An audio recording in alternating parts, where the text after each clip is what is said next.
有淡市上届名人李文成所回馈创办的新城艺术，25号正式开幕。会中邀请内政部处长陈宗干、文化界、企业界等侪侪贵宾组织，场面相当热烈。所以过去我们在02、06地震的时候，它也给了我们很大的帮助哈。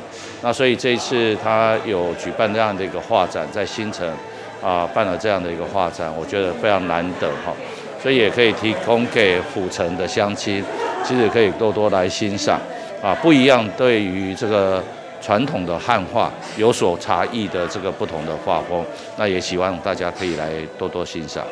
新城艺术的系列都要和文化高度佮加一位艺术空间来提升民众美感的教育。第一场开幕展览更是邀请北京清华美术学院毕业、有台湾新汉书第一传人之称的杨小玲来举办展览。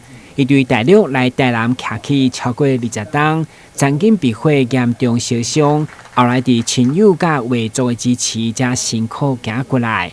会中伊嘛现场为向前富贵的牡丹，祝福所有人，同时甲艺农合作，要捐5万块给阳光基金会。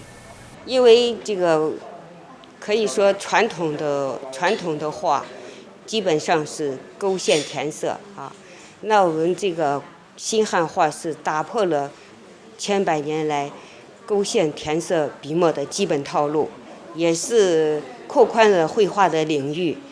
它是以泼墨泼彩的方式，形成了一种新的笔墨语言和绘画技法。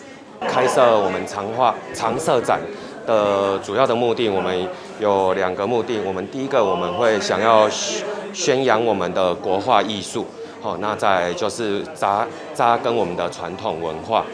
那在之后，我们新城艺术也会开设我们的国画的课程以及我们的装裱的课程。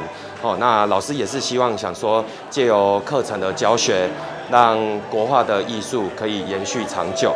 那在另外一个主要的目的，老师想要借由他自己亲身的经验，然后就是来勉励大家说，遇到挫折的时候，也千万不要放弃。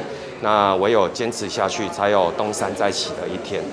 杨小玲伫上届无助时刻，除了台湾医疗予伊上好照顾，透过朋友甲画作嘛陪伴伊行过来，所以伊嘛鼓励像伊同款受伤的人，爱勇敢面对困境，活出春天。